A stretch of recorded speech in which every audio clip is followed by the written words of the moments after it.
अगर आप एक कॉलेज स्टूडेंट हैं या फिर आप एक बिगिनर हैं और आप प्लान कर रहे हैं अपनी लाइफ की पहली स्पोर्ट्स बाइक लेने का, तो कावासाकी निंजा 300 आपके लिए एक बहुत अच्छा ऑप्शन है। निंजा 300 निंजा 250 आर का सक्सेसर है और इस बाइक में आपको मिलता है 296 सीसी का parallel twin liquid cooled engine जो प्रोड्यूस करता है 39 हॉर्स पावर। निंजा 300 एक ऑलराउंडर मोटरसाइकिल है और ऐसा मैं इसलिए कह रहा हूँ क्योंकि ये बाइक सूट करती है हर तरीके के राइडिंग स्टाइल को। इस बाइक से आप कम्यूटिंग कर सकते हैं, आप संडे राइड कर सकते हैं। आप अगर टूर पे जाना चाहते हैं तो इस बाइक से आप टूर पे भी जा सकते हैं और इसके अलावा अगर आपका ट्रैक करने का दिल है तो ट्रैक पे भी इस बाइक को आप लेकर जा सकते हैं। Close to 4 lakh rupees on road ये बाइक आपको दिल्ली में पड़ती है। बाइक की सर्विस कॉस्ट भी कुछ खास नहीं है और इसके साथ ही बाइक में 17 लीटर्स का एक फ्यूल टैंक आता है और बाइक ऑलमोस्ट 30 टू 35 किलोमीटर्स पर लीटर का एवरेज देती है। 2013 से लेकर 2018 तक ये बाइक इंडिया में इंपोर्ट होती थी। 2018 के बाद से इसका प्रोडक्शन इंडिया में ही स्टार्ट हो गया। 2013 से लेकर आज तक इस बाइक में कोई भी मेजर चेंजेस नहीं हुए हैं एक्सेप्ट कॉस्मेटिक चेंजेस। 0 टू 100 ये बाइक कंप्लीट करती है 5.6 सेकंड्स में और इसकी टॉप स्पीड है 178 किलोमीटर्स पर आवर। बाइक की सीट हाइट भी सिर्फ 785 mm है। बाइक में फ्रंट में आता है 37 mm का टेलीस्कोपिक फोक और रियर में आता है एक मोनोशॉक। बाइक का सस्पेंशन काफ़ी फ्लेक्सिबल है जिसकी वजह से बाइक कम्यूटिंग और लॉन्ग टूरिंग के लिए काफ़ी कंफर्टेबल है। निंजा 300 के कंपटीशन में आपको जो दूसरे ऑप्शंस मिलते हैं वो है BMW की 310 RR, KTM RC 390, Yamaha R3 जो निंजा के अलावा दूसरी सिंगल सिलेंडर बाइक है इस कैटेगरी में, और या फिर एप्रिलिया की 457। बट एप्रिलिया 457 इससे काफ़ी एक्सपेंसिव है इसलिए उसको हम कंसिडर नहीं करेंगे। R3 प्रोडक्शन में नहीं है। तो टेक्निकली आपके पास अगर 4 लाख का बजट है और आपको एक ट्विन सिलेंडर मोटरसाइकिल चाहिए तो निंजा ही आपके पास एक ऑप्शन है। बाकी बाइक्स के कंपैरिजन में निंजा 300 का सिटिंग पोस्चर सबसे कंफर्टेबल है और इसके साथ ही निंजा का इंजन भी सबसे ज़्यादा रिफाइंड है। इंडिया में इस बाइक का प्रोडक्शन होने की वजह से इसके स्पेयर पार्ट्स काफ़ी रीजनेबल प्राइस में मिल जाते हैं।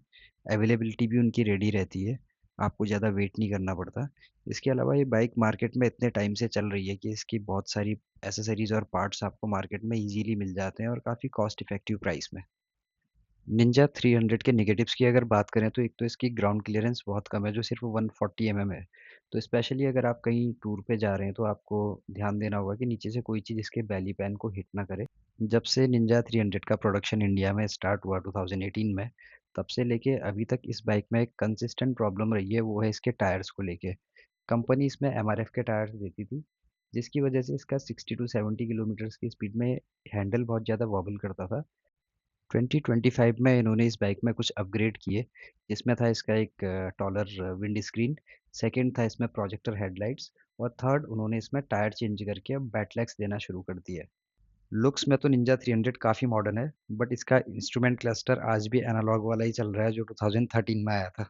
2025 के अपग्रेड्स में भी कावासाकी ने निंजा 300 में ट्रैक्शन कंट्रोल इंक्लूड नहीं किया है। इन सब नेगेटिव्स के बावजूद भी निंजा 300 अपने कंपटीशन की बाकी बाइक से ज़्यादा ड्यूरेबल और रिलायबल है।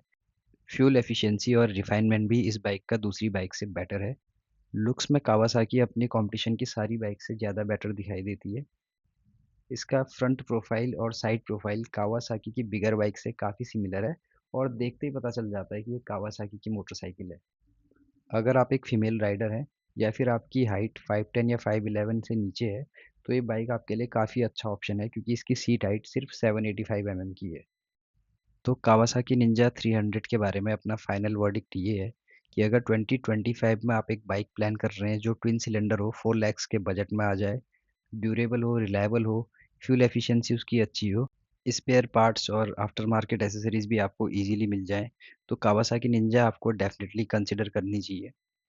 कावासाकी निंजा 300 के अलावा भी मैं काफ़ी सारी बाइक्स का रिव्यू अपने यूट्यूब पे अपलोड करूँगा और न सिर्फ बाइक्स बल्कि riding gears, helmets, DIY tricks, ये सारी चीज़ें भी मैं यूट्यूब पर डालूँगा। अगर आपको इन सब चीज़ों में इंटरेस्ट है तो आप मुझे सब्सक्राइब कर सकते हैं और मेरे इंस्टाग्राम पे फॉलो कर सकते हैं।